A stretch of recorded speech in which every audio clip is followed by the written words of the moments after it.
YouTube, what's going on? Scuba Steve. Hey guys, I'm back. Today we're talking about filtration. Okay, filtration specifically for Discus. My preference, you guys can see what's going on here already. I'm off a canister. Stay with me. I'm going to tell you what I think.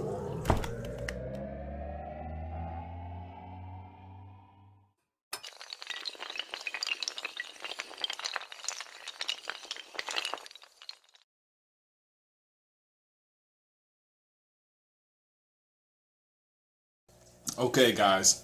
So when you're talking about Discus and you're talking about filtration, we're always going to end up splitting hairs on what's best for the Discus and what's best for the hobbyist. And when I say what's best for the hobbyist, I mean what do you as a hobbyist prefer and what do other hobbyists prefer. So I've got a lot of friends that are in the African cichlid range. I've got a lot of friends who like community tanks. I've got a lot of friends in the community that like saltwater tanks. And for all my friends that are in the African hobbyist community, you know, of course, my homeboy, my local ace from Oklahoma, Jay Wilson, big shout out right there. And of course, as always, IFG, that's my main homie right there. You know, these guys prefer canister filtration. It really keeps your water clear. You know, it's just superior filtration as far as getting all of the nasties out of the water and stuff like that. And when you're keeping Africans, you know, you've got a lot of fish in there, you've got a lot of waste, and it really does a good job. For Discus, you know, I'm not for it, and I'll tell you the main reason why. Because canister filters work with anaerobic bacteria. If you have a power outage, something happens, there's a risk right there. Of course, you can always do things to offset that, but if the power out is out for a long period of time, and then it shuts back off and comes back on, boom, you can end up releasing a bunch of toxic gas inside of your aquarium and end up killing all your fish. So for me, that's out. I hated canisters when I've had them. You know, the taps leaking, the O-rings going bad and rotting, and trying to find replacements. And then you're, you know, in the meantime, you know, when you find yourself a busted ring, you know, basically you have to deal with the leaking filter until you can go out and get replacements and stuff like that. And it's just too much of a headache or a hassle for me. You know, as far as Discus go, you know, all professional breeders and keepers that I've seen either use the Hamburg filter or they use a sponge filter.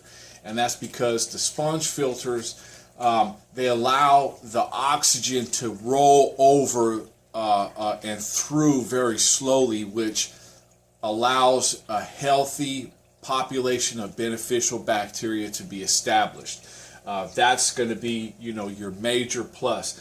And you know, if you're doing your water changes the way that you're supposed to be doing them, then, you know, you're not really going to have any, you know, because in a Discus tank, you're not worried about a lot of stuff sitting in the tank. You're not worried about a lot of stuff sitting on the bottom of the tank or collecting in the water.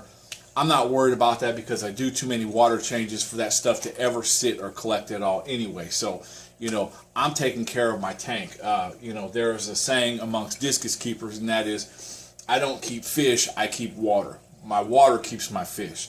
And that's going to be your, you know, your big pro to your sponge filter, your HOBs. You know, they're super easy to clean out. And just think about this for a minute. So when you're keeping and growing out Discus, okay, when you're growing them out, okay, what we like to do is we like to feed these guys a lot of beef heart. And so in a canister filter, you're going to get a bunch of that stuff that's going to get sucked into that canister and it's going to get caught right there, okay? And then that water is going to continuously cycle over and just roll right over that beef heart however many times an hour.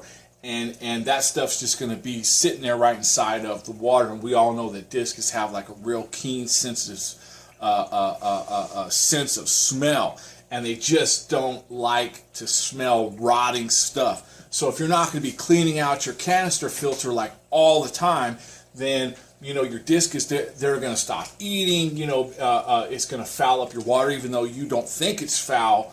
To them it is, because they don't like to smell rotting food in the water. That will shut down their appetites really fast.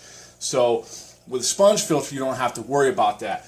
With an HOB filter, it's really easy for you to take it out. I can take a little jug of water, put my floss filter in there, rinse it out real quick, and then go ahead and stick it back in. I don't have to worry about that stuff. So best filtration, I mean, it's going to be up to the hobbyist to do it. For if you don't mind the look of them, sponge filters, I mean, you can't beat them. HOBs are great as well. Guys, those are my thoughts on filtration. Side note, I feel like a sump filter is the absolute best thing that you could have. I don't have one hooked up yet, but between the canister, HOB, and sponges, I like the HOB sponge combo for myself. In the future, I'm going to be getting a sump tank, for when I go ahead and upgrade my next aquarium. Guys, thanks for watching. I invite your comments. School of Steve. I'm out.